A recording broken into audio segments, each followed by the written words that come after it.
and said that he didn't really expect Eddie to do this. But the one thing is that the Paladin deck is unproven, but only in a large sample size, because it is proven when you consider that Briarthorn brought it with just double Kobold Sticky Finger, nothing else extra, and crushed that week. So with the extra stuff, I imagine that Eddie would crush it even more. But we are going to start off with Control Priest. All right, sounds good. I mean, we've seen these target warrior strategies work out really well in the past. It does seem like one of the few decks you can actually reliably tech for with deliberate tech cards. If you want to target classes like Priest or Mage, you got to think a little bit outside the box and perhaps just tool an entire deck list differently, as opposed to simply just putting the Cobalt Sticky Fingers. And I think that's partially what's contributed to such a strong bias for some of these deck lists to be slanted to kill that warrior deck. That being said, it's kind of like what you said. There are a little bit of a few question marks. Nothing is set in stone. And we've also seen counter lineups not work out for some players in the past. So game number one, starting off a little bit quickly here. Risky Skipper on curve. Not exactly a card that has a ton of value inherently in the matchup and might give Killen a little bit of tempo. Can start immediately using his Ankar to at least start swinging. Draw cards out of his deck. And continue to impose onto the board while he does have a little bit of breathing room, because this period of time is definitely the weakest for Priest. And so being able to get to the board, even if it's just something as small as a Risky Skipper, can a lot of times even be super valuable for Eddie, or for killinallday, as Eddie tries to play his first few turns here. Yeah. It's going to be important for him to try and get as much damage as possible, because at a certain point in this matchup, when you're facing the anti-warrior priest, you cannot rely on bombs. Basically, you have to rely on tempo, and then hope that you have tempo when it comes time to play, like the Wrench Caliber, or play a weapon. And then you have to kind of force your opponent into this situation where they have to choose. Do I try and gain back tempo, or do I get rid of this weapon?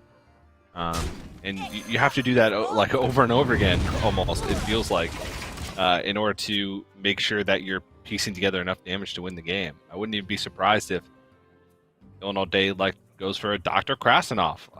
If Eddie plays a minion to try and bait out some weapon removal on this Ankar instead of the Wrench Calibers, to try and get the maximum amount of bombs that he can shuffled in throughout the course of the game. So there's a lot of little things that you can do, but it just gets really difficult. Out of all the anti-bomb warrior decks, I feel like the Priest is the one that's the least susceptible to being kind of run over.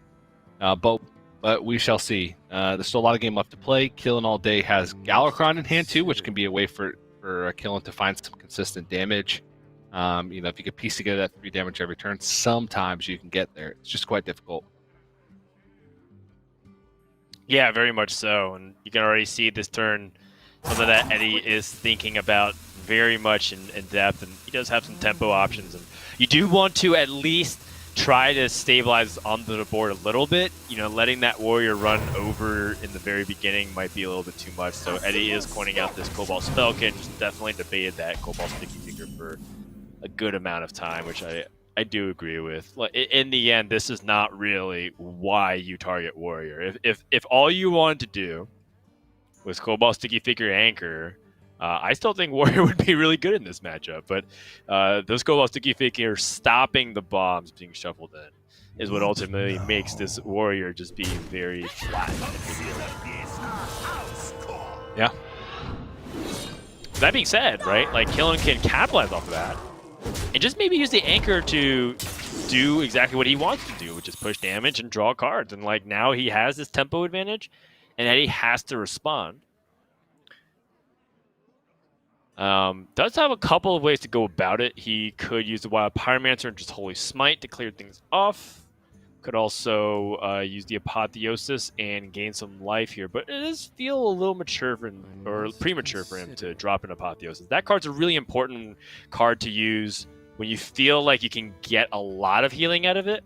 And right now, if he did, it would just be 3 mana to kill off a minion and then heal for 3, which feels very underwhelming in my book. Yeah, it does. It really does. I wonder.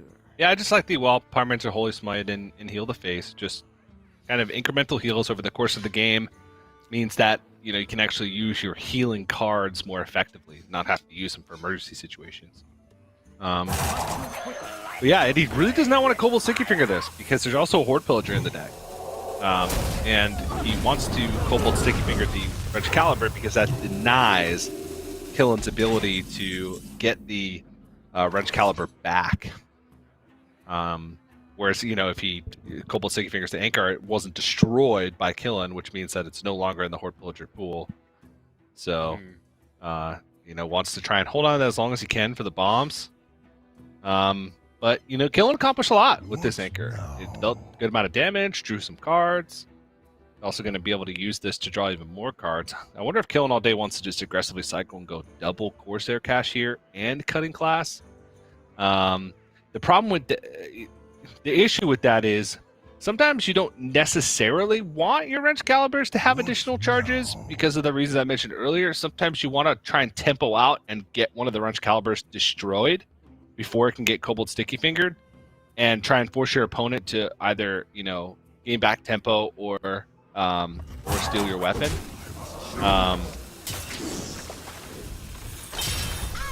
Or if he wants to Cutting Class at all, right? Alright, yeah, he's going to go double Wrench Caliber. And if you play Cutting Class first, it means that you could have a chance to draw Wrench Calibers, which means the Corsair Caches are dead. So it looks like Killen does want to go for tempo. Didn't want to draw cards, didn't think that he could go an entire turn without developing minions. He wants to, again, put Eddie in a situation where, if he plays Kobold Sticky Finger, he falls behind on board.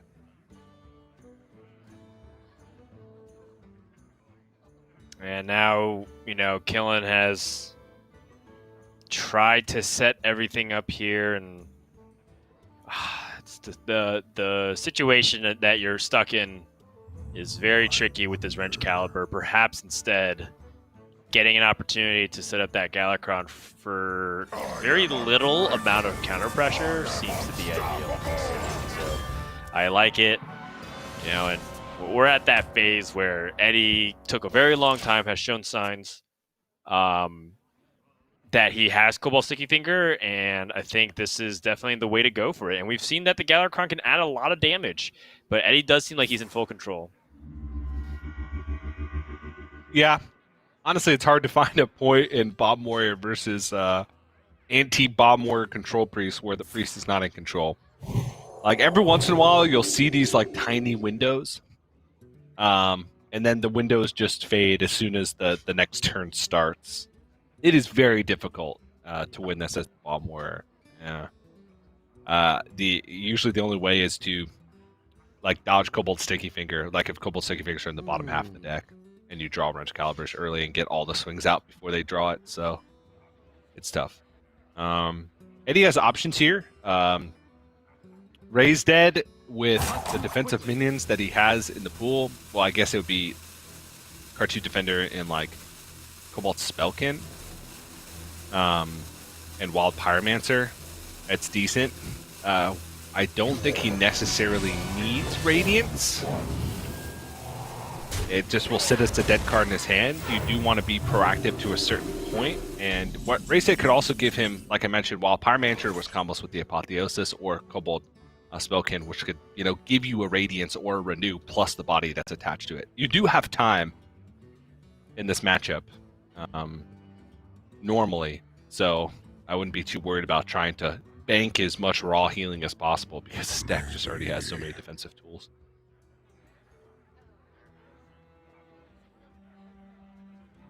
Yeah, right now, Eddie just has to slowly extend his lead now that we're kind of at that tipping point where Killen can't really get a lot of aggression now. So he did draw his Blastmaster Boom. So he can maybe set up or orchestrate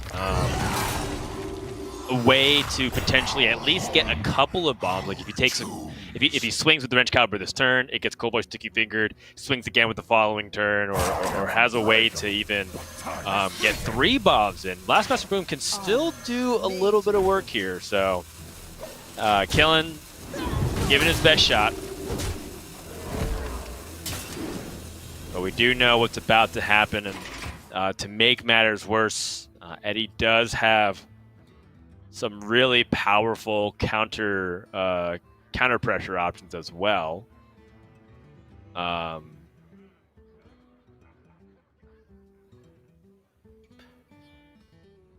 looking at, so part of me was thinking about immediately turn 8. Do we want to Cobalt Sticky Finger immediately, or do we want to just play the Murzaond here? But I do think that Cobalt Sticky Finger has to come out soon for Eddie. So I think this turn is definitely something he's thinking about. It's more about what he wants to do with the remaining mana here.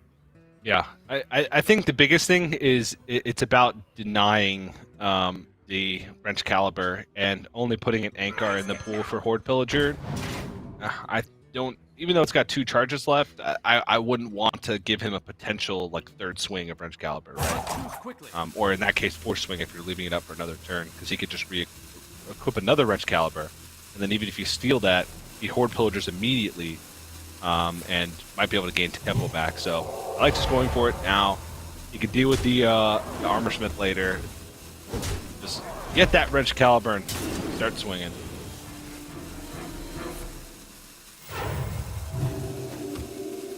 And Killen probably going to play another one and hope that there's not second Cobalt Sticky Finger. I don't know. Well, this is definitely one of those points where it's interesting because Killen could end up, say, playing Horde Pillager and then swing or another Wrench Caliber and hope that he doesn't have the Cobalt Sticky Finger. Either way, he does have weapons. Yeah. And he does shuffle bombs in. So he does have the opportunity for Blastmaster Boom to at least deal some damage. And in the very best case scenario, maybe he's able to get the Boom Boss to deal a ton of damage to Eddie's life total. So I think that is one possible way, and then use the Galakron Hero Power to close it out. It just seems unlikely, right? That's part of the issue. Especially when Eddie just picks up more healing. Renew comes to the hand.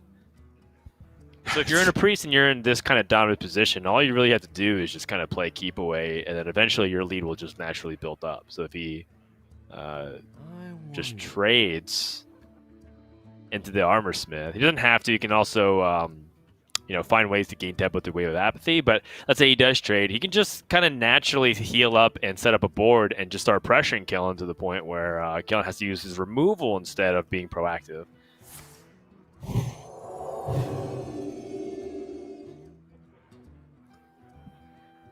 Okay, Shadow or Death. Okay. An alternative? I was like, what if you like Thought Steal and then find a weapon buff? Yes. And just end the game or faster. Just take his weapon. Oh yeah, you take his weapon and then you find a weapon buff. But so there's second Cobalt Sticky Finger, Killing All Day nods. He knows there's a possibility. He was hoping for Ooze, right? Because Ooze is not quite as bad, because then you can get Horde Pillager. Especially since Killen got a randomly generated Horde Pillager from the Sky Raider. That can sometimes be a really big deal in the matchup. That's why players who are trying to tech against this type of strategy and still want to bring Bomb Warrior, what they do is they add like another Horde Pillager, they add bigger threats. You put a Rattlegore in the game against that silly Fatigue Druid deck. Doesn't matter how many bombs you shuffle in. That Rattlegore is not going anywhere. You're gonna kill him. Treasure? So. What more can I ask for? But Killing All Day did not do that, so that second Horde Pillager ends up becoming a big deal because it's the only way for him to have more recurring damage over the course of the game. Right. Yeah, so I mean that's kind of what we're talking about, like utilizing that pressure, then eventually having this Blastmaster Boom opportunity with the couple of boom bots. Yes. Being summoned. Yes. And we'll go from there. But now Eddie can, as much as he was, unhappy to see such a powerful weapon be constructed on the other side, despite him having multiple forms of weapon removal, still has lots that he can do. He has lots of heal through the Cartridge Defender. He can use Cleric of Scales. He can also just Apotheosis and play tempo. pressured the board. The issue is that you do anticipate Warrior to have some removal, so you kind of want to time it correctly and put yourself in a really good position. But right now, Eddie is slightly concerned about this 4 damage weapon that's representing 16 damage over the course of 4 turns. He's got a lot of ways to heal that up, though. Especially with Cleric of Scales drawn. He's got a Cartoon Defender.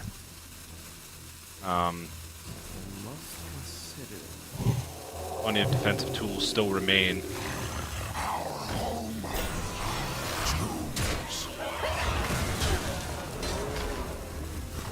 So this is like the maximum healing approach, which is interesting to me because let's say Killinallday spends his turn brawling and like the best case scenario happens for Killen. I'm not exactly sure what that is. It might be Mind Flayer surviving. You know, does Eddie just redevelop with a Murazond? Or is he just kind of hoping that Killen doesn't fully his board because he's already seen a lot of cards from Killen? Yeah, I think that he just has so many options that it doesn't really matter because at any point he digs with that Cleric of Scales and can find you know, something to do the following turn.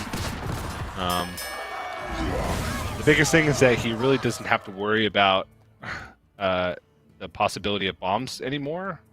You know, outside of the 2 bombs that are in his deck. And as long as he keeps tempo, it's just awkward for Killinallday to even play Blastmaster, right? What Killinallday wants to do is, since he doesn't have board, he doesn't have tempo, he wants to play Blastmaster Boom in a situation where he can destroy the bombs the same turn that he plays it, and then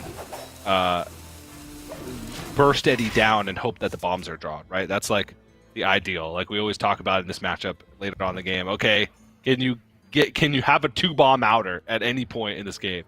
If not, you're gonna lose.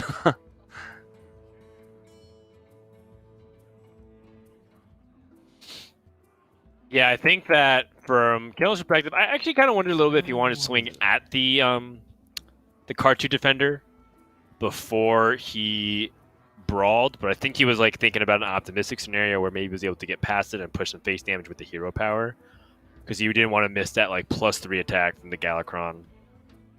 That being said, you know, this is a situation that is not improving for Killen. He is kind of making negative ground here. I guess a nice little silver lining is exactly what we described, which is you play Murazond, you brawl your own board. Eddie did find Draconic Studies to You're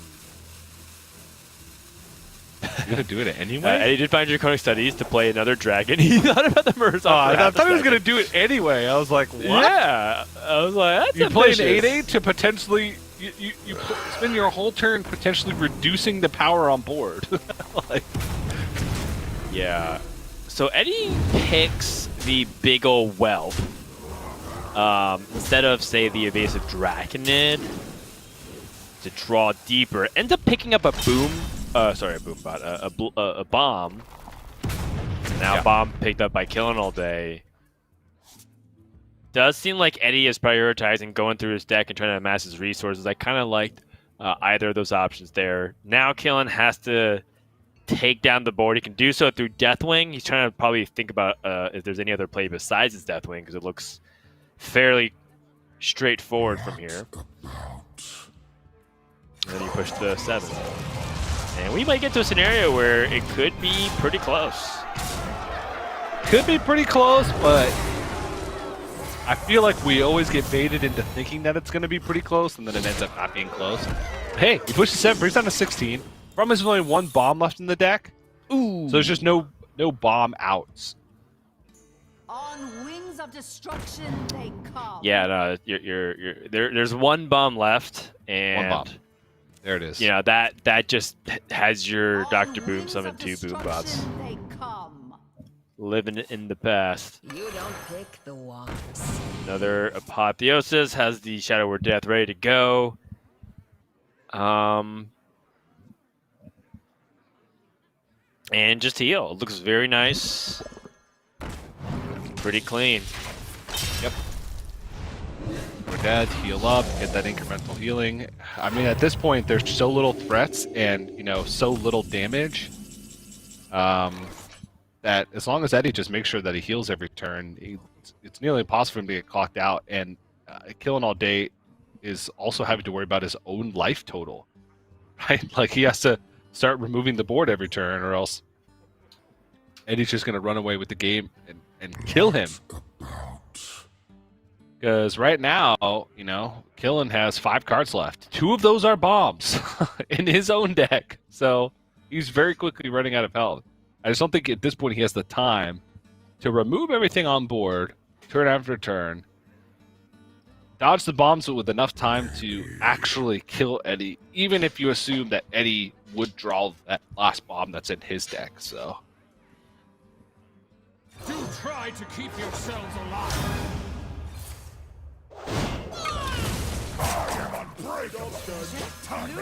Well, What more can I ask for? desperate times calls for desperate measures. Gonna load up the board with as much tempo as he possibly can. And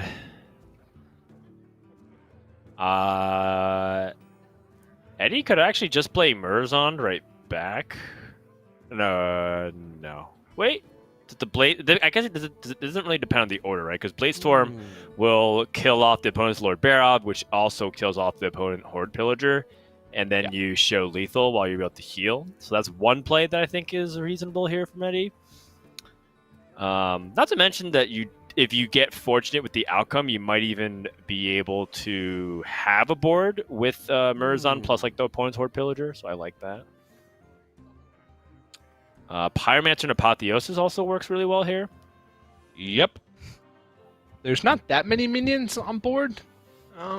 He can even, like, Wild Pyromancer, Apotheosis. I guess that'll kill everything. But then he can, like, Raise Dead, which heals back at least one of the health of the Raise Dead. And then you can play another minion and, like, Inner Fire or Wave of Apathy or something. Or just, like, dump a cheap spell in order to get additional healing on the minion that you invest from Raise Dead. But, yeah, just going with Wild Pyromancer Apotheosis is probably fine. Probably just good enough. Alright, any spells from Ethereal Lackey? Oh, we can get Draconic Lackey into something big. Draconic Lackey into Dragon Queen Alexstrasza? Well, it's not Dragon Queen Alexstrasza. No, that's a Witchy Lackey. Witchy Lackey, but That's he like could the use it on worst Dr. when you're Boom. behind. And Dr. Boom could transform into Grom Hellscream. Oh, now we're talking. Yeah, and then he can deal that charge damage. Boom. Nailed it. And he still probably doesn't get there, even with that near perfect outcome. Kind of crazy. Because Killen has 4 cards left. He has an Armor Smith, a Blade Storm, so 2 defensive cards, and then 2 bombs. That's his last 4 cards. So he has essentially a dead shield block. Because he just accelerates fatigue and on average draws a bomb.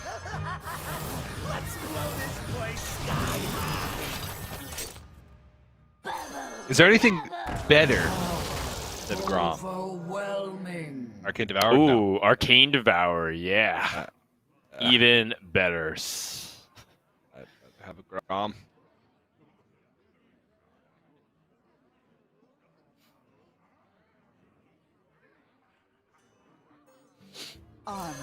Yeah, at this point, I don't think it really matters if he uses attack or not. I think he just has to try and be optimistic here and hope that Eddie's hand is full of duds, but it is really not. He does have the ability to even steal a minion now with the Cabal Acolyte in hand. Looks like he's going to go for the Murzon instead to summon Dr. Boom, the Witchy Lackey, and the Armor Smith right back and gain a bunch of life. I wonder. You think this is your time? It is mine.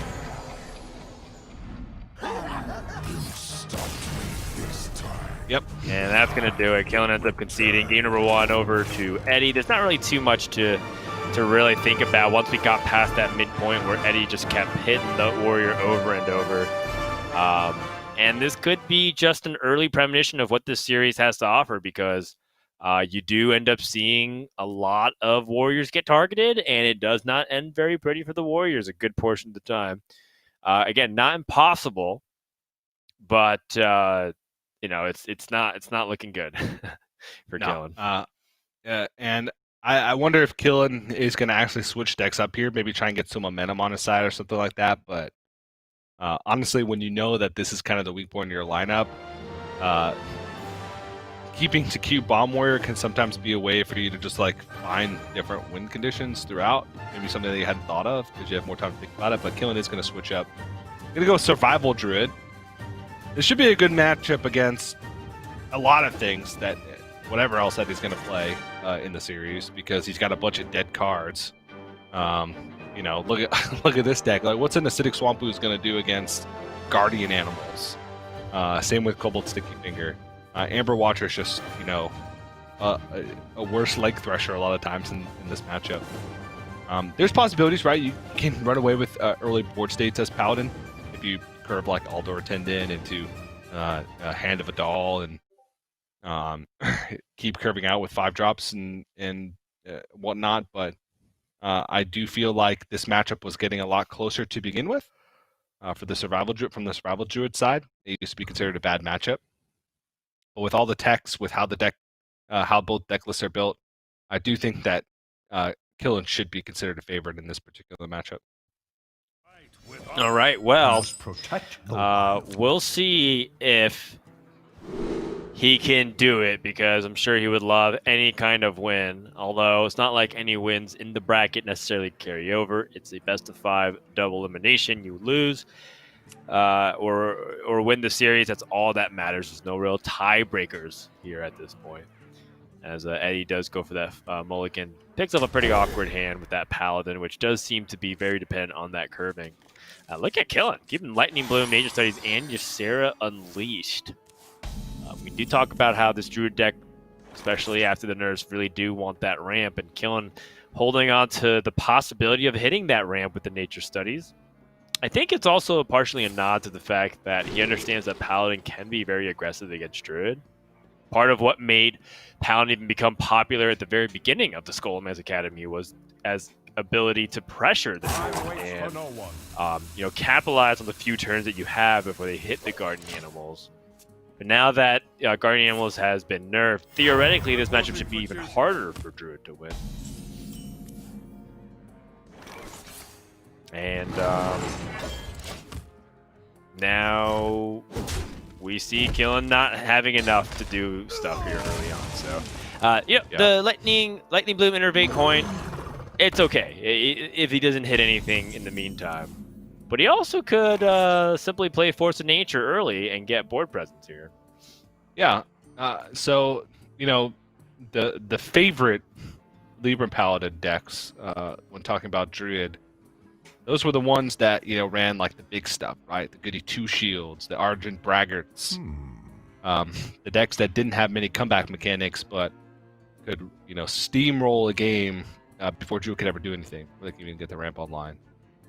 Since then, Libram Paladins have had to tech their decks, right? They put in a lot more card draw, Sal's Prides, Loot Hoarders, Broomsticks, a lot of smaller minions that don't necessarily have like this huge that have immediate impact on the board in sometimes, but they're not like these massive minions that Druid has been known to struggle with.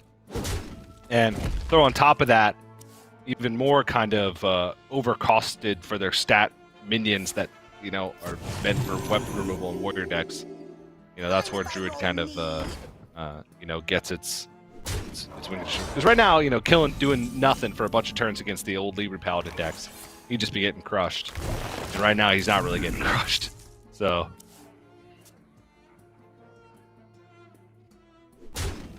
Well, maybe the slow start ends up being okay for both the players. Eddie's card draw is going to really start to flow here. If you know your opponent's going to make the trade for you, do you want to just push the damage here is probably what Eddie's thinking about. Ends up playing the Cobalt Sticky Finger over the Amber Watcher. It's a 4-6 versus a 4-4. I guess you're feeling like you still have a small window of opportunity for Cobalt Sticky Finger to be good, but with that Guardian Animals pickup, I mean, this is definitely a spot where, you know, a lot of players are familiar with. The Guardian Animals come out, Druid seems to completely steamroll that early game board, and now Eddie, with a very slow hand, is looking at some of the reasons why people didn't bring Paladin for a while in Grandmasters, because they struggled to get back on the board. The Broomstick's supposed to help change that, but it doesn't seem like it's going to do enough here to cleanly react to the way Druid's power loading onto the board with that giant ramp turn. Yeah. You do have to be quite a bit more explosive, though, with Druid, so... you know, sometimes you catch them off guard with that Guardian Animals nerf, but yeah, this seems to be a I mean, you said it. It's a familiar feeling for anybody who's played against Druids. Like, okay, well, I guess I lose. It's an uphill battle for the rest of the game. But you know, one thing about this is killinallday theoretically should have, you know, weak turns coming up. He still doesn't find that permanent ramp. I talked to Muzzy about Survival Druid. Since Muzzy brought Survival Druid, it was banned a lot from him last week. And he said that he doesn't think Survival Druid is playable without more forms of hard ramp, right? He runs double Wild Growth and has for the past 2 weeks in his list. And he said, like, one of the reasons why it looks like players are struggling with Survival Druid is because they're not adjusting their lists to, like, this metagame with the nerfs to Guardian Animals. And we've seen Killin, he brought this a very similar list, might be card for card the same as last week. He really struggled with Survival Druid, and it's felt like he wasn't finding consistent ramp. As I say that, he does find the overgrowth, you know, a reasonable time frame because he's curving right into Ysera Unleashed after the overloaded turn. But you know, that is a concern. Do you need to be running more ramp in order to be successful? And I guess time will tell for the deck, because I don't think we've seen enough games of it to really make a full conclusion. But one thing's for certain, Eddie is behind. He does have a lot of ways to fight back. You mentioned the Broomsticks. Broomsticks plus Libra of Wisdom. Throw a Penflinger in that mix. Oh, boom. You're cooking. You just have infinite removal. There you go. That's what's missing. I thought Penflinger was in the opening hand as well, and Eddie just... obviously threw that back since it wasn't going to do anything immediately, and now it's like I bet he wish he did have the ability to fling this board. Instead, he has to Broomstick.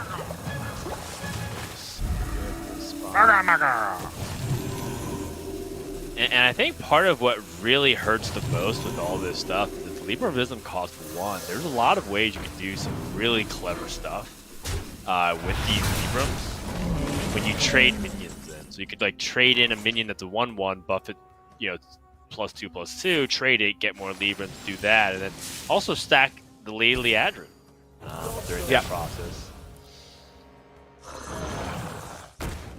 But now Killin has the ramp and the Anubisoth.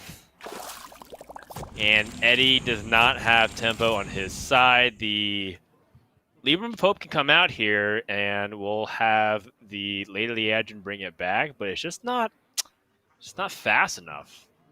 Like, I don't think anyone's going to deny that Paladin has powerful combos. The question is the speed and the pacing of which you can get it out.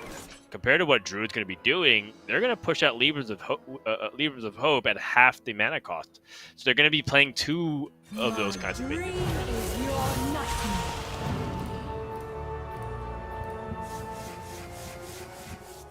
And I think now here, like, you know, it doesn't really matter what really gets pulled out here from Killin's deck with these Dream Portals, because he's just winning on board. There's no Libram of Justice yet, but even then, there's still a lot of pressure on the board. Yeah, it just feels like when you're this far behind, like, you can have all the Libram Justice in the world, but eventually minions are going to stick, because you have to have Libram Justice plus ways to kill things. He does have Solid's Pride, which will pull the Penflinger, so maybe he can combo like those 3, the Libram of Justice and Penflinger, but it's just so far away. Like, it doesn't seem like he has time at this point, since all these minions are just so massive from Killen's side. But not real much of a choice here. Just has to go for it, try and stall.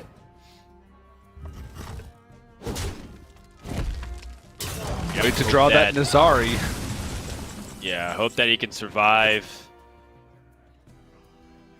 Killen. Probably debating if there is merit to using the overflow here versus just dropping his double 5-drop and going for maximum amount of tempo. And I think that, you know, maybe he foresees the way that he could lose this game as being drained out of resources in one of the worst case scenarios. So I think he's just hedging for that. Yeah.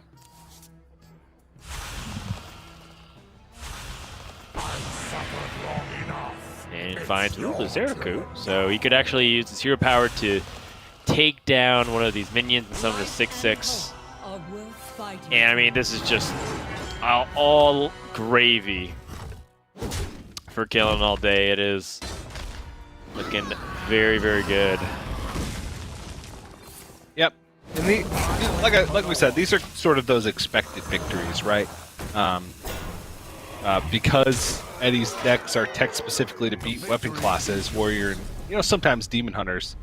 It does mean there's so many dead cards. Like on a turn where Eddie should be capitalizing on his tempo and his board lead, when he had that Silas Pride on board with Libra of Wisdom and had 5 mana, and he played a Cobalt Sticky Finger, put a 4/4. Those turns need to be more powerful if you want to fight with a meta deck that you're not hard targeting. So those are the ones that we can account for. It's all about beating that warrior, and he's already been successful. So I'd still say that this has been a successful series overall for Eddie, even though the score is 1-1. Yeah, the Paladin, we're not really expecting it to do too much against the Druid when a Druid starts like that. Like, it could theoretically run it over, but it's not really designed by that. Even though Paladin is good against Druid, when you start putting in 2 Acidic Swamp Oozes and 2 Cobalt Sticky Finger, that dramatically changes your draws and the outcomes that you saw with that game where Eddie did not have very good curve or tempo options because of that. Yeah. So going to game number 3, question is, does Killen want to give Warrior another try? And if so, when? Eddie's basically just going through one by one. Like, does Killen say, I want to try and play Rogue first and get this Rogue versus Paladin win, or play that, or does he just want to say, like, just get it over with and just keep playing the Warrior over and over? We've seen a couple players go for that instead. But, make no mistake that Warrior is still very much in the hot seat. Yeah, it is. I think momentum can sometimes be a big deal, but it all depends on, like, there's all these arguments that you can get of, like, resiliency and, if you can read your opponent as being a player who doesn't do well the longer they play, or doesn't have, like, the mental endurance to handle a series that goes longer, sure, you can, take it to whichever game you want, and just cue the Warrior whenever you feel like you could get that advantage. I don't think Eddie's that player. Eddie essentially grew up Hearthstone-wise in big open events like DreamHack. So he's, probably has some of the most competitive mental endurance that you could have from any given player. So if I was Killen, I'd just cue Warrior, rip off the Band-Aid, try and get it over with. At least don't get demoralized, because these players in the initial match, regardless of the outcome, they're playing another match today. And there it is, That's Warrior. Right. Warrior against the Druid. It's not just any Druid, though. It is Eddie, who will be playing his Quest Druid, featuring untapped potential. Now, this deck is not only good versus the Warrior because of Cobalt Sticky Finger, it also goes one level deeper by having cards like Wormrest Purifier and Archivist Elysiana. So let's say in some world, the last 4 cards are all your weapon destruction, and somehow every time Killen shuffled, it just kept putting it back to the bottom. Eddie could still purify all those bombs out of his deck. Yes. Just for extra measure. So This is tough, and the way that I feel like the Warrior can actually win is if they do manage to just get damage going very early. So Killing All Day, he's going to prioritize playing the Armorsmith here. And this is largely a move because of what we said. Every damage might matter, so if you can get, 3, 4, 5 points of damage to the Armorsmith, he'll take those. Yeah. Just poke him. Keep poking him. There we go. Unfortunately, this deck is not designed to pressure early, which means it's going to be quite a while before Killen's able to get some meaningful damage on. But gets Wrench Caliber online. That's good, because the one thing about this Druid deck is that before it completes the quest, its ways to defend itself is quite low. Eddie also doesn't have any weapon destruction in hand right now. So, I mean, this is a pretty massive deal. Eddie's still no weapon destruction, and a full turn before Nourish comes online. Cutting Class, if this picks up some weapon buff, or even like a Horde Pillager, and Eddie or Killen can get all of these weapon swings out, he might run into a situation where you can snowball. It's just, there's so much healing in this deck. It's so difficult. Yeah, right. So that is the third and final prong of this triangle of doom for the Warriors. That even if Archivist Elysiana and Wormus Purifier are cards number 5 and 6 below the double weapon removal, there's still all this healing that you have to get through. It's just so many layers of like anti-warrior, screw you Garrosh, that it does feel like we're watching Killing All Day just try and survive. Do try to keep yourselves alive. At this point, there's not really too much to complain about. Killen doesn't even have weapons to play. There's also that possibility that Warrior never draws their weapons. We've seen that happen. Yeah. I mean, that was a great start for Killen. He played a minion on the board and then got to swing with every charge of his weapon. And then you do that and you're like, oh. Okay. TJ. If he gets that, Starfall just deals with it, but... Yeah. What now? Do you cash in on bombs right away? Yeah, I would say so.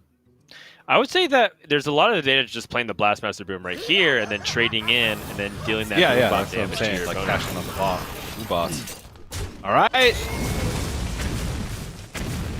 If he puts him down to 10 or below. Nope. Ooh, it's a lot of Didn't damage. overdraw an ooze, though. Okay. Okay, so. There was no chance for Alpha, actually, because he had a full hand. Right, so he can Starfall, he can Groundskeeper, and then Killen plays Deathwing Mad Aspect. Then Eddie responds with another Starfall, I think, and Wrath. Then heal himself. And then Killen cries in the corner by himself. Says, I need a little bit of a break. I think every outcome of this game ends with Killen crying in a corner by himself, unfortunately. That's right.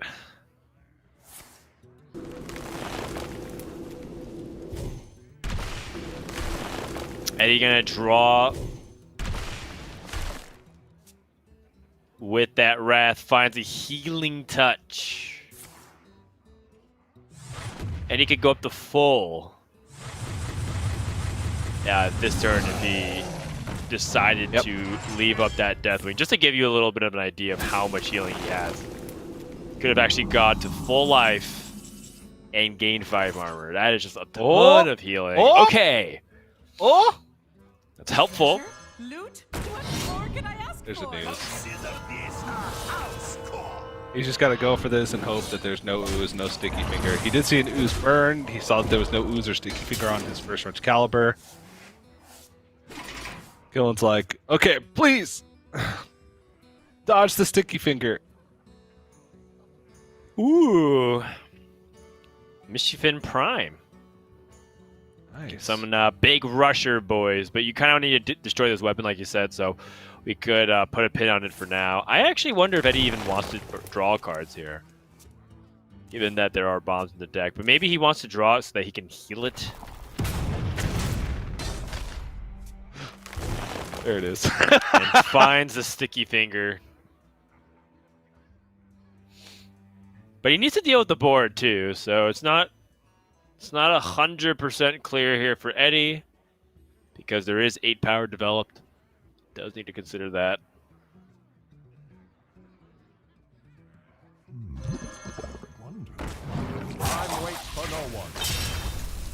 And the Wormrest Purifier to transform all neutral cards. Clean up this mess. Yep. Including the other sticky finger, for example. Yeah. That might tell Killen that there's another sticky finger in hand, though. Because I don't think you do that with one bomb in the deck. Unless you had a sticky finger. Right, because that essentially heals for 5, but gets rid of your sticky finger. So if you're just healing for 5 and getting rid of both your sticky fingers, that doesn't seem good at all. Right. So I feel like that should give information over to Killen as to the location of one of these sticky fingers. All right, 14, 11. He's almost there.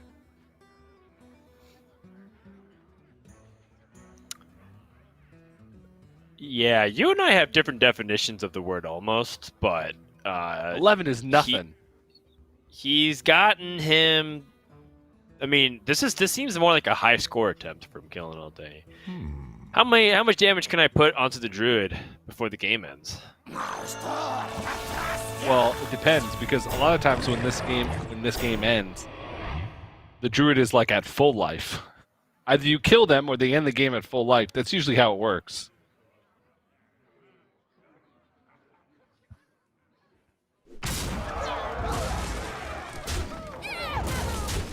I mean, it's just big stats as well.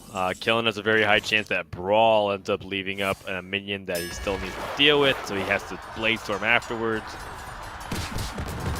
And after this, he gets it down to 8, TJ. Oh! New high score. Oh ho ho!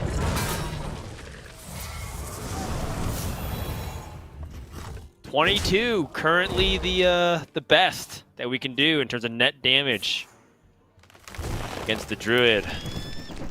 This is And, nodding. I mean, Eddie's unafraid. Yeah, I was kind of thinking the Hidden Oasis here, but Eddie's like, I want to get value off my Lucenbark. Wait. I want you to kill this thing.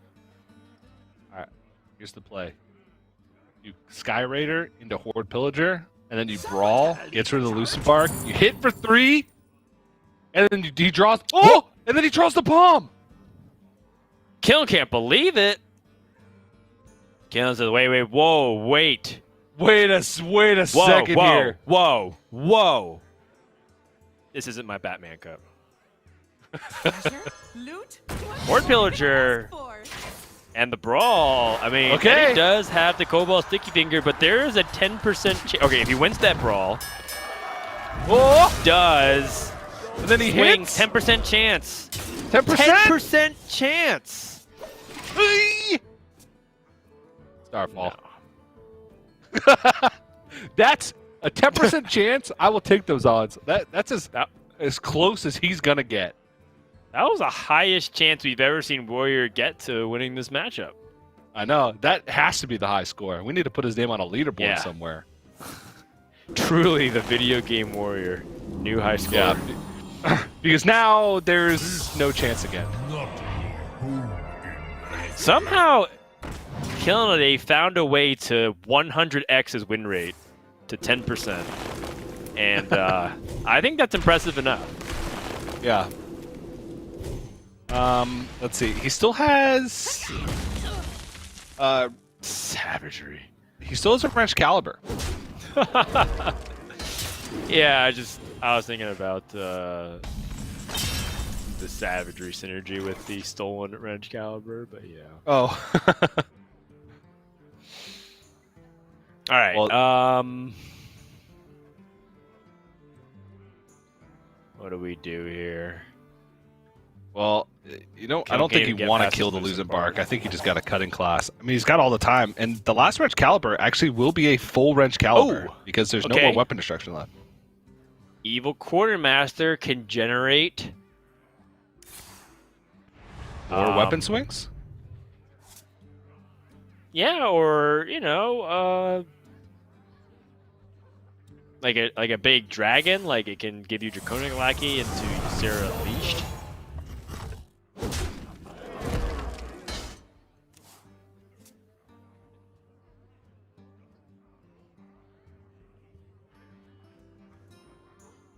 And if I'm Eddie, I don't know how much I want to play this slow.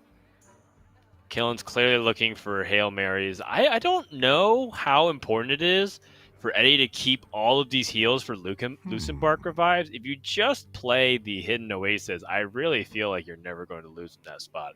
And so I think Eddie feels the same at this point. Like, he's waited to see if, Killen has a ton of removal, if the Lucent Bark can keep getting more value. But, like, at this point, just put this warrior out of its misery. Dan, if Archivist Elysion is the last card, there's still a chance. Is there? What He's am I got a missing? full wrench caliber with double upgrade left. This will break your fall. There's no more weapon removal. Oh yeah, that is true. He did replace his Trust the power. neutral cards, and Archivist might not be able to sweep up those bombs. All right, you right. Is But that chance? He has to draw his wrench caliber and shuffle bombs before Eddie gets to Archivist Elysiana. Even that's the last card, that's still like what, not likely, right?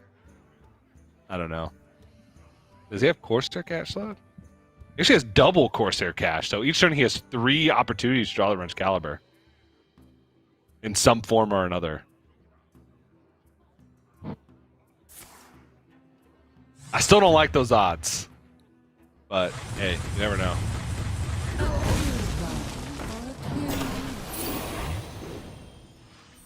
Yeah, I mean, this is still looking like one of those situations where Killen might kill himself in the process of trying to shuffle these bombs because there's just so many taunts in the way he can't swing at the face. Eddie also is at 30 HP. There's a realistic possibility because he doesn't have Elysiana because it's neutral and it got destroyed by Warmer Spiritfire, just like the weapon removal. Oh yeah, you're right.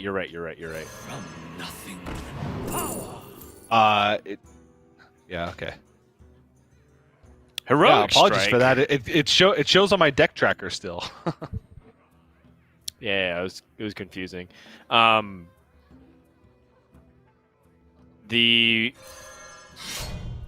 bomb squad or the boom squad is also kind of interesting as well.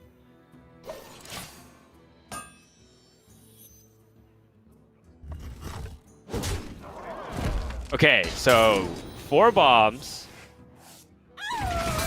Yeah, last cards knowing that last cards are could be anything actually. The Cobalt Sycophant, the Archivist Elysiana, whatever they turned into. right, and Eddie knows that he can actually just push. Yeah, Killen has no removal left except for a shield slam, and he also has bombs himself. Anchor. But what about Boom Squad? Oh, defensive tools!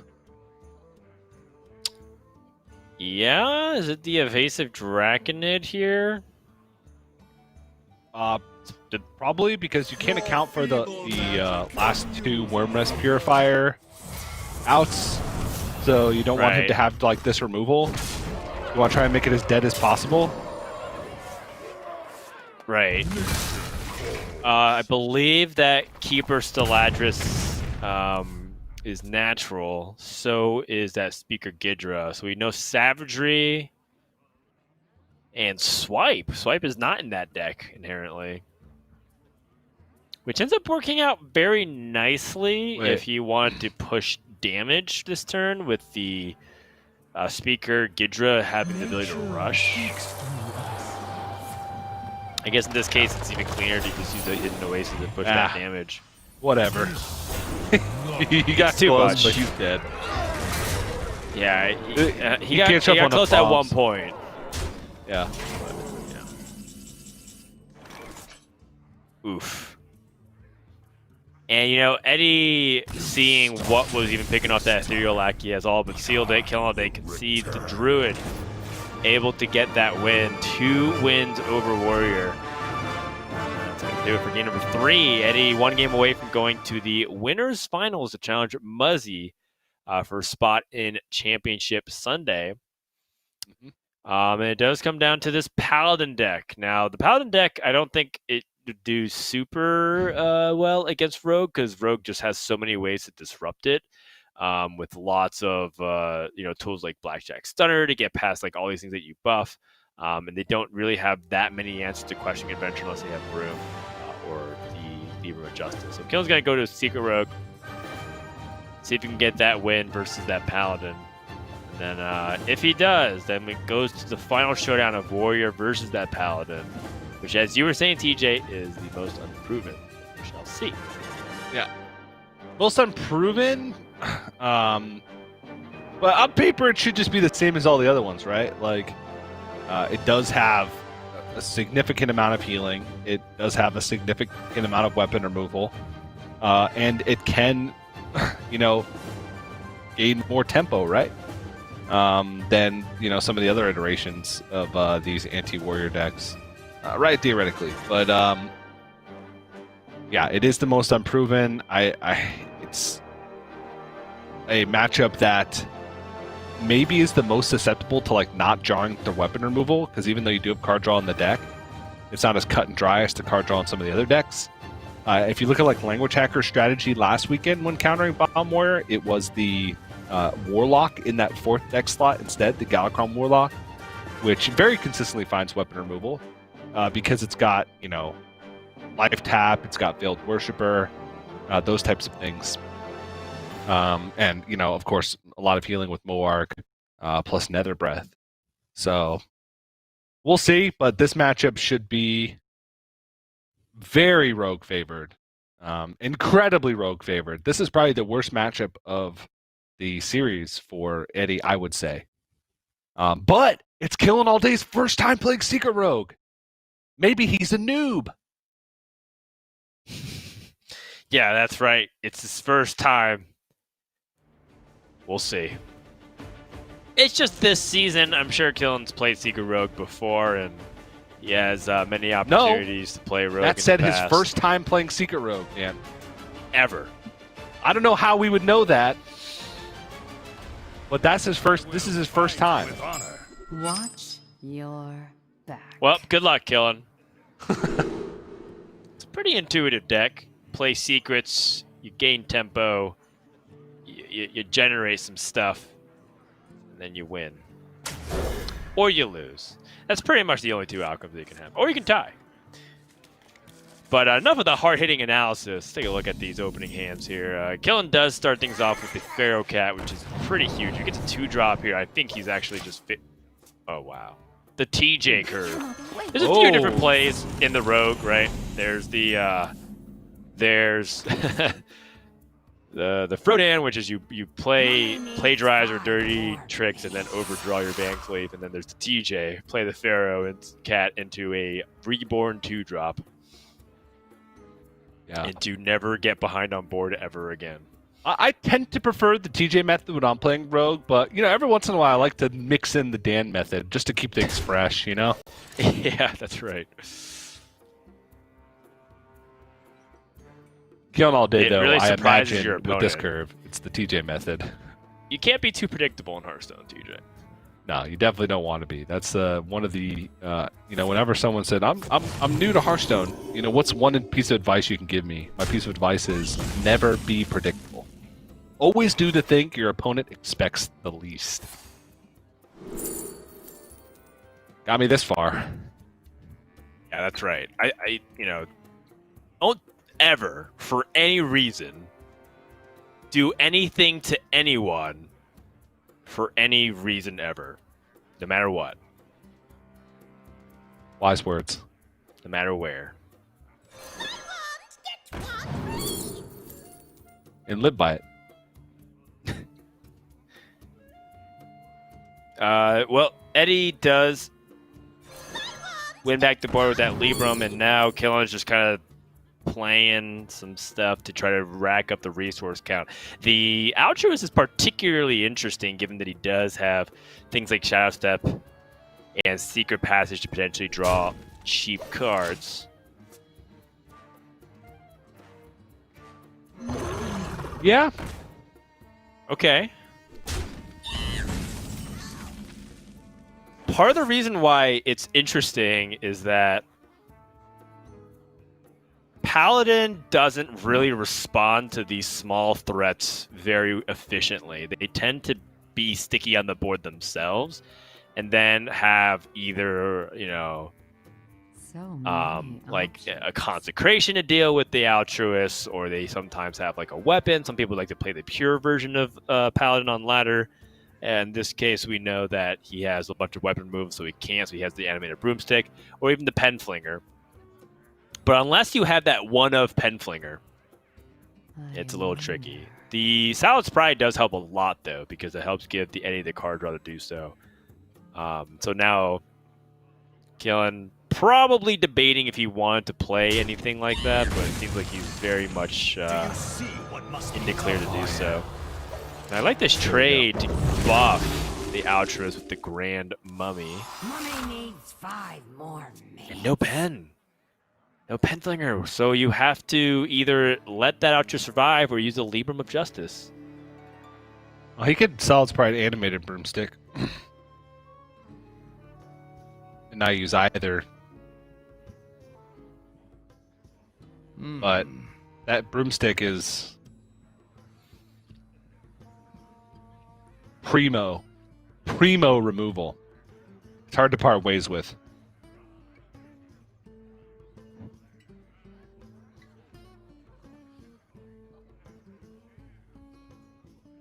I wonder. I Is think there I a better way to like do it? Salad's Pride and the animated broomstick here. I think that taking out the Altruist might actually be really important, but also to get the pen flinger into his hands so that he can answer future threats.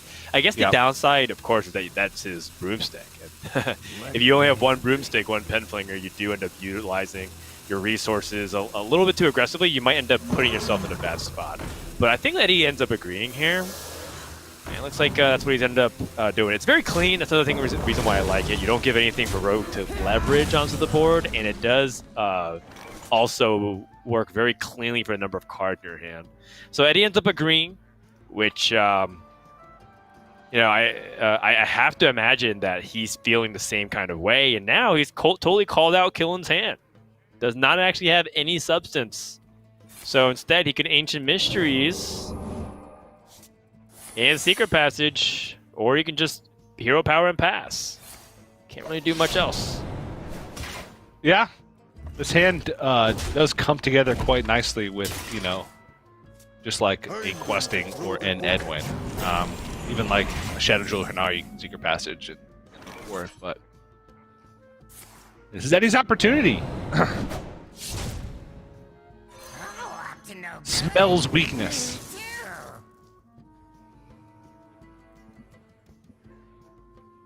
Yeah, that's right. Do you want to do this or Titanic Lackey and then rush the Titanic Lackey? Or none of the above and Shadow Step this Evil Miscreant to try and find more resources since he's lacking resources at the moment? He's lackeying resources. Do you want a Witchy Lackey this, actually, before you Titanic Lackey? I do find it kind of interesting to use the... to use a Titanic Lackey on a 1/6. It doesn't seem particularly important. And if you do end up using the Witchy Lackey, what would you use it on? You don't want to use it now on your Evil Miscreant now that you've taunted the Evil Miscreant and gave it the buff. maybe to go a little bit wider with some of the small stuff, like upgrading one Sure. of these 1/1s into a 2-drop is a pretty big increase in statistics.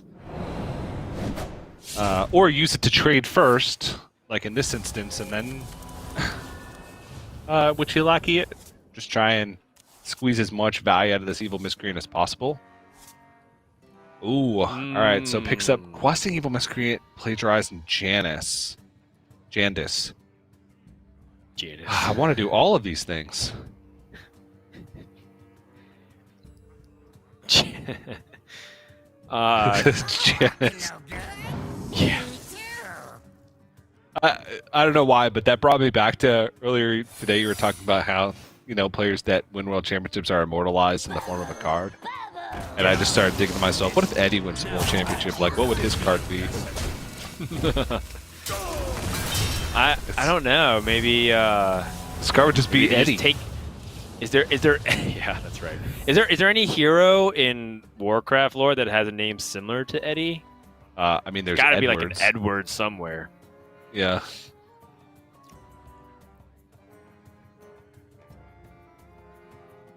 I'm looking it up. I wonder. Oh wow, Okay. there's actually I like an NPC in World of Warcraft whose name is just Edward. Oh. Just Edward. He resides in Undercity. Oh.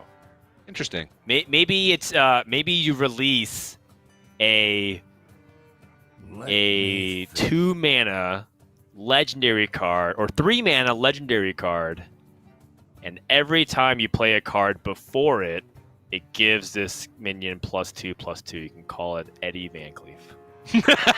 I was like, wait a second. That card tick sounds Move quickly. I wonder. very familiar. I like it, Dan. I'm sold. You're hired. Okay, Eddie does need to deal with the board a little bit, but he has to play around the secrets. And with 2 secrets played, he knows pretty much what it is with Plagiarize and the Dirty Tricks. So it's pretty much about what he wants to give to his opponent. Plays a Kartut Defender. He's not really too upset about it, but he is behind on the tempo. All right, Dragon Sword. That's the value we need right now. So, Killen has 2 ways to really punish this. He has Blackjack Stunner and he has Polymorph. And I like Blackjack Stunner because it helps you develop a little bit more. And if they play Libram of Hope, then you can use the Polymorph because you don't actually want them to be able to replay that 8-mana 8/8 taunt. Oh, plus I forgot. This one, our Gantling, is so interesting here. Yeah, I He gets forgot about upgraded, and then he gets destroyed again. That's right. It's something to 4/4. Oh, it's so good. That's so good. Yeah. We're too busy memeing about what Eddie's card would be like. We forgot that Eddie's not going to get a chance to because Killen's about to dunk him. So, Libram of Justice, Penflinger. Libram of Justice. Wow. Penflinger, Coin, Penflinger. Libra of Wisdom, Penflinger. Hand of a Doll, Penflinger.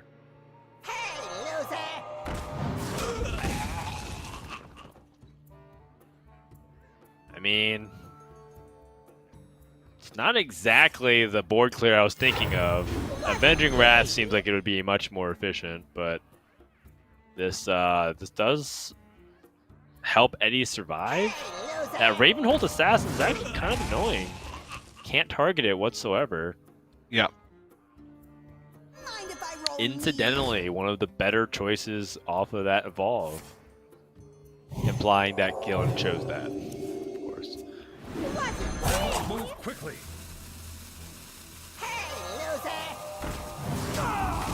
Nicely done, though. He's going to clear off pretty much everything except for that Assassin.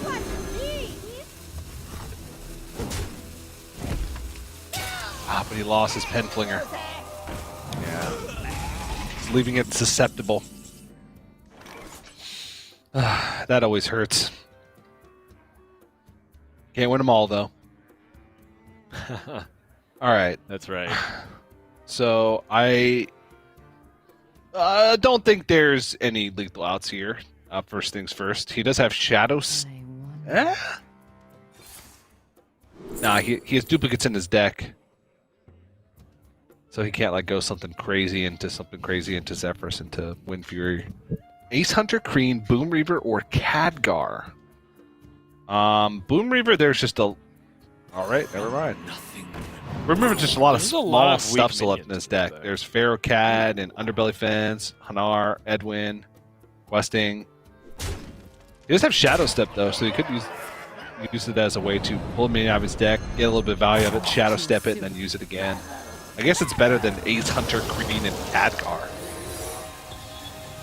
Oh, Octosari. All right.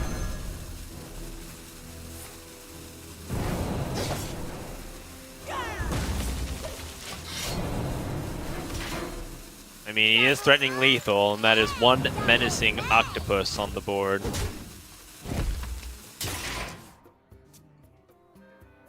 Libram of Hope comes to the hand here for Eddie.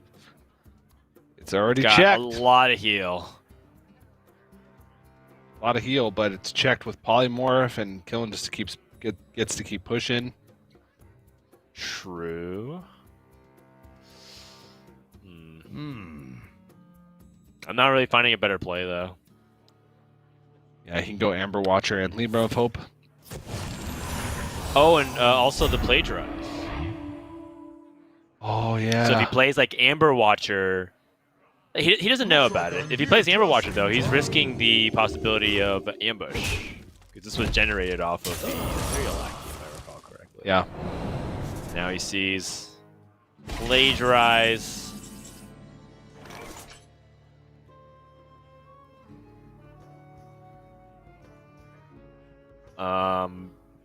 Preparation doesn't change enough here because it only discounts by 2. Yeah. I still think the Polymorph, you can go like Polymorph and trade over with Octosari over the Amber Watcher, and then Amber Watcher the Octosari? Maybe that's missing out on too much face damage, I don't know.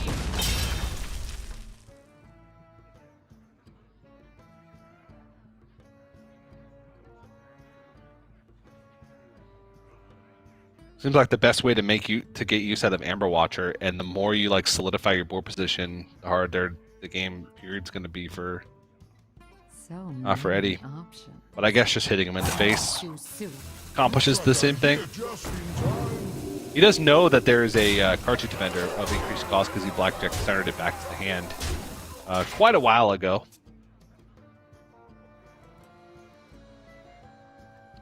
Another Libram.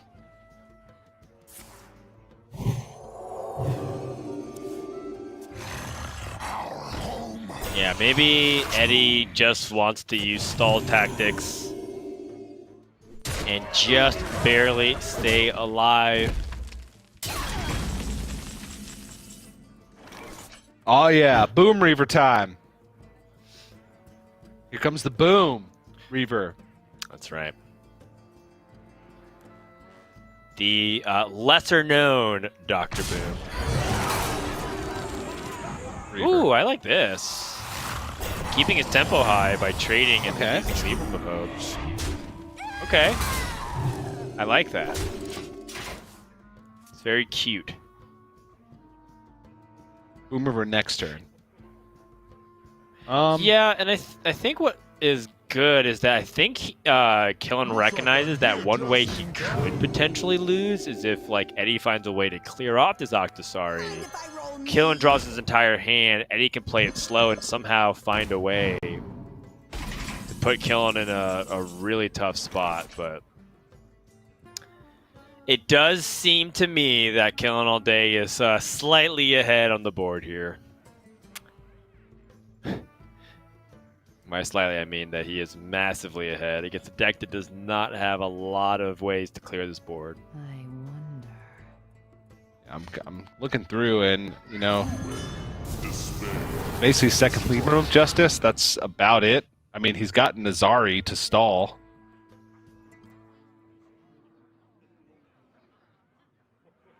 But that's a 10-mana turn that heals you to full. That also heals your opponent to full. that if they just have tempo, they're just gonna run right over you.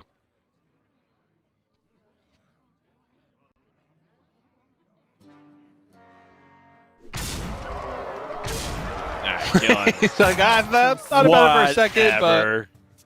Face. Go Send it all face. Push the face. damage. He understands. This is a tough spot to come back from. Eddie gonna crack open that Divine Shield and then probably use the Libram of Hope here. you can also use a Life Forge Blessing to try and bring I like himself it. back up. Ooh.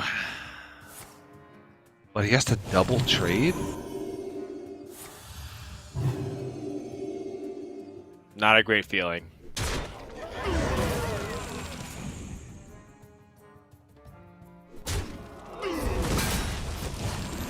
He could use the Life Forge Blessing on the big taunted minion, though, and that should give him back up to full life. Really well done by Eddie, dipping all the way as low as 2. Wait to read these. Rebounding what looks like to be full life. Killen still isn't out of the woods yet here. I really like the way Eddie has navigated this. Now Killen actually has to make a decision whether or not he actually ends up dumping his hand in trading here, and I think he has to consider that. Yeah. I mean, Adventure, at this that point, plays Eddie has one card left. Like, what's he gonna do that brings him back in the game if you just draw 8 cards and make a massive questing? Answer to that is next to nothing. Almost out of Right. cards. This isn't a downside yet for that Octosari. Woo! It's a lot of cards. That's an Edwin Van Cleef. His next spell costs 2 less, so he does have all these spells for free.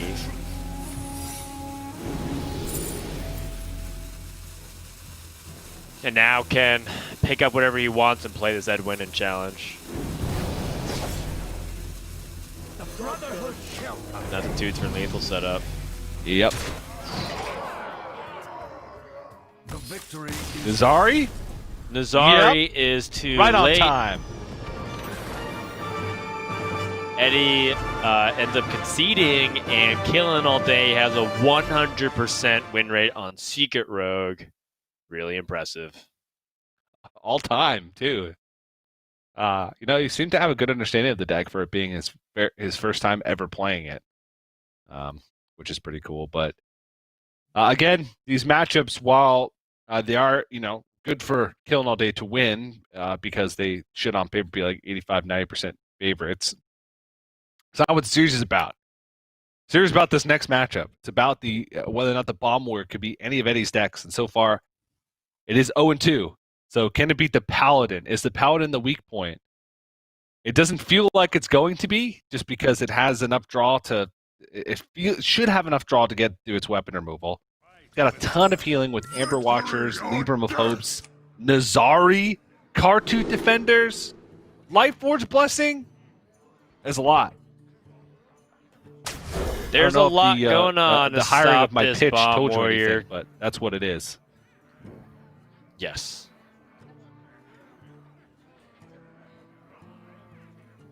It's a good hand right there. I don't care about the 2 cards on the right. I care about the one on the left.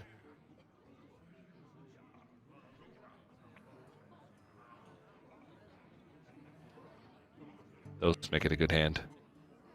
It does make it a good hand. I guess Eddie is really thinking about if he wants to hold on to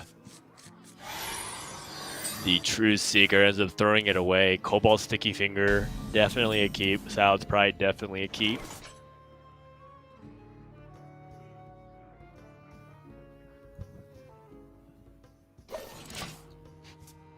That's a very weapon-heavy hand from Killing All Day, though, which is what you want to see because, if he might have 1 weapon removal, but does he have 2? If he has 2, does he have 3? If he has 3, there's no way he has 4. If he has 4, then there's no way he has 5. Yeah. No, well, yeah, then yes, there really is no way that he has 5. There you go. Coin out the There's Wrench a way- Caliber. This is very annoying for Eddie. If he doesn't have news, he does not. I cannot wait to read But he these. does have a sizable board with lots of card draw. Yeah.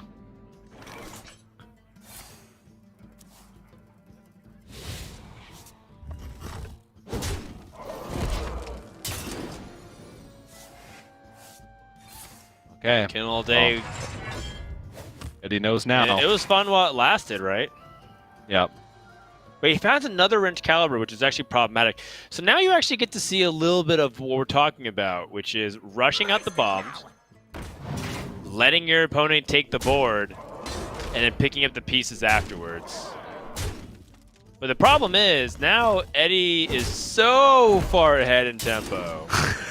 He's got him down to 13. And it's like, at what cost did you get your bomb shuffled in? You did it, but now you lost half your life. Yep. I was like, don't care. Wrench Caliber, swing pass. He's dead on board if he does that. There's 13 power showing. He has to address his board state. He could do it in a couple of different ways. Brawl does seem to be one of the most convenient, but here's the issue, is that Eddie's going to draw 4 cards from this, or the 5th through the next turn. So he actually just gets back all the resources. And the best part is, Eddie doesn't have to take his natural draw. Oh, the Salvage Pride actually survived. That's a really nice thing here for killing. Yeah.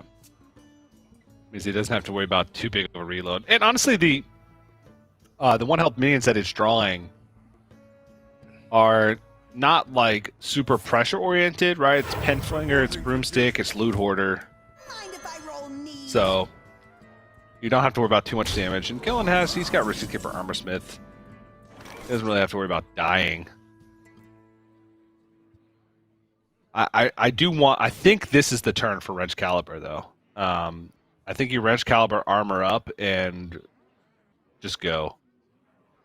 I want to start getting these weapon swings out before he draws even more cards, because then it's more likely that he has more weapon removal. You're armoring up, so you're only taking 4 net damage, and you have Risky Skipper, Armorsmith to keep going. So now Killing All Day, if he dodges second Cobalt Sticky Finger, he has a lot of charges of Wrench Caliber because he has Horde Pillager, and it looks like he with just the brawl that was enough to stop the pressure. So 4/6 is pretty sizable.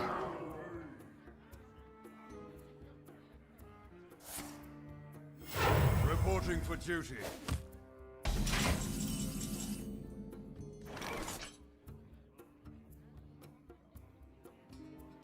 Killen can deal with this. Risky Skipper, Armorsmith, Evil Quartermaster. That gains 5, 8. Gains 8 life, clears everything but the Amber Watcher. You also get a Lackey. You have 1 mana left. I wonder if that's it or if it's Brawl. I feel like Brawl needs to be... well, you're gonna... Yeah, I guess you do it this way to keep more... Who's boss? Well, it gains less armor, but you keep more health on the Armorsmith, right? Yeah. And the Skipper. Right, you can evolve the Evil Quartermaster here. Maybe get even more armor. really fortunate and has Rush or... Ooh, the Sapper. I don't even know if that's good. Hard to say. Because of the Amber Watcher that can bounce back. It's got more power, but is that what you want in this situation? All right, well, weapon removal still on the bottom of Eddie's deck. He still has both Acidic Swamp Ooze's second Cobalt Sticky Finger in bottom 19. Maybe I was wrong about having enough card draw. I don't know. Like I said, this is the most untested of the Bomb Warrior counters, and the one that like looks weirdest on paper. Firethorn did it successfully, but his was not all in on weapon removal. It was just normal Leaper Paladin, just with sticky fingers instead of like the devout pupils. That was it. I must move quickly. If Killen gets to keep sticking these weapon swings, you know, at a certain point it may not matter like how much just raw healing it he has, if there's always a chance for Killen to push through with some outs.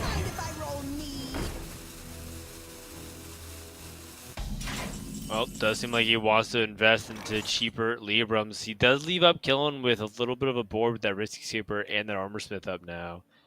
Which means Killen could, for example, play Lord Baroff here and clear things off and then swing and re-equip the Wrench Caliber. I do think that he doesn't want to tempt fate with the bomb swings, or the weapon swings rather, because his opponent's been destroying and removing it. So that's one option. The other is just a trade and then play Deathwing Mad Aspect.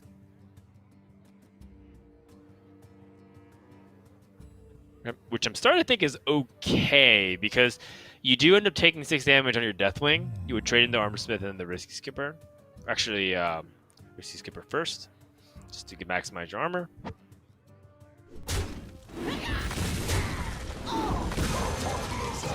And while not the ideal scenario to use Deathwing, still ends up being pretty solid here. Yeah. Also, he gets a destroyed weapon in the pool for Horde Pillager, which is important. Because if he upgrades now, and that's the turn Eddie draws into the Cobalt Sticky Finger, then he doesn't have the destroyed weapon as the first one. Cobalt Sticky Finger. Like right there! Exactly how it happened! Okay. Well, it's still going to be relevant for the Horde Pillager. Reporting for duty. Part of me feels like the damage has already been dealt though, TJ. Like, we already saw the... we already saw that Killen shuffled so many bombs in. So, like, what's it... Is it going to have that impact of stealing the last charge that Killen has ready to go? I guess he's going to upgrade here, so...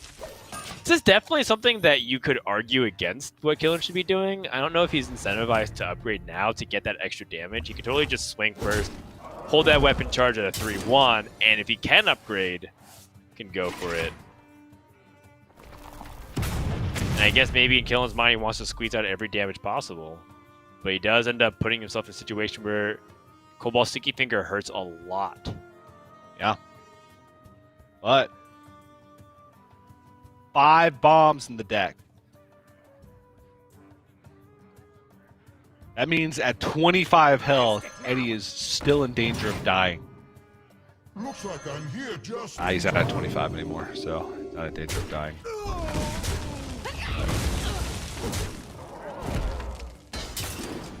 Now Killen has to worry about dying, actually, because he has 2 bombs in his deck. Yeah. Oh, Horde He Pillager. also has no cards. Is this Lord Barov?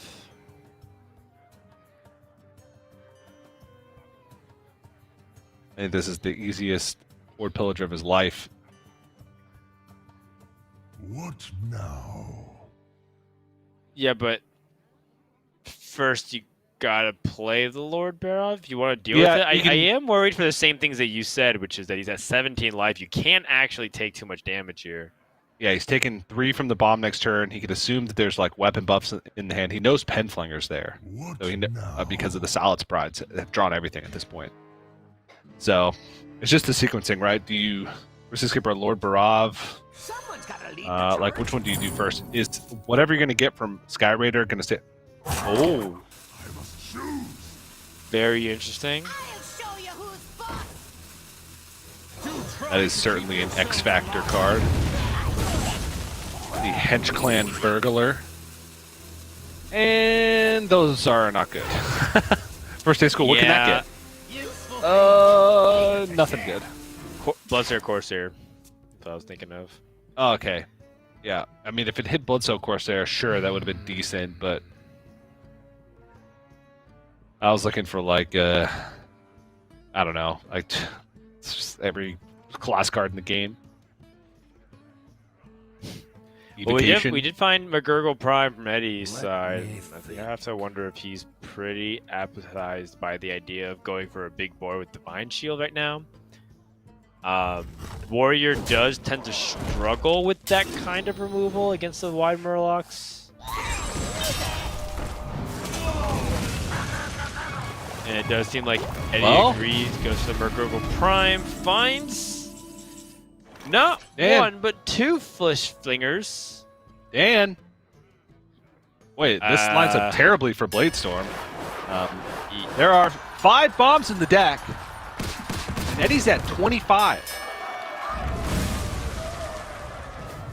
Okay, go on. One bomb. Darn. That was 1 bomb.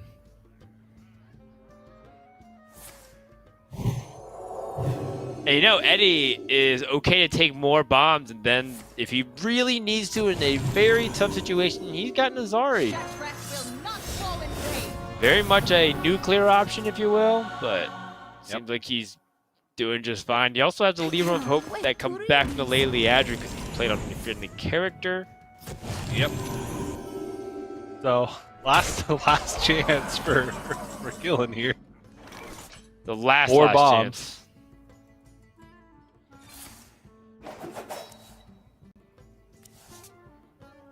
Sky Raider or Pillager.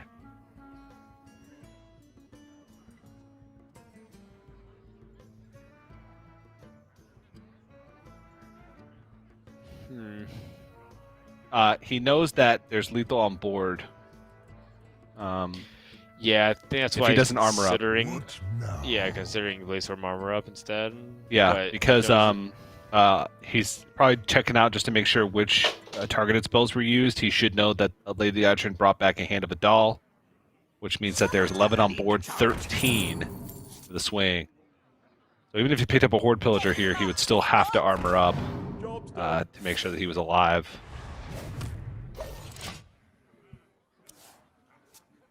Yeah, it's not looking good. Eddie seems to be very much in smooth sailing territory. Libram of Hope restores 8, summons an 8/8. It baits Killen into thinking that he could win this series. Does it all, DJ. Everything.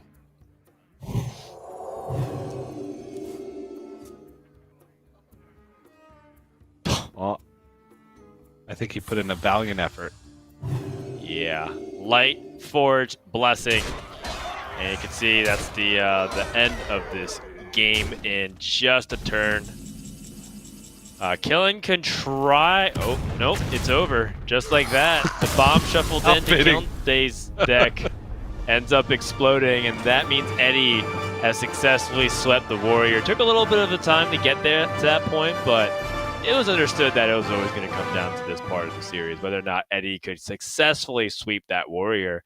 And it does feel like with Cobalt Sticky Finger and the proclivity of a lot of Warriors to try to bring Bomb Warrior specifically, it does seem right now that this is a reliable strategy. In the past, targeting decks like Control Warrior was a lot harder to do than it does seem like right now. And I think it's just because Warriors more dependent on ever for their weapons to get things going. So a really good job from Eddie. The question does become long-term in the bracket.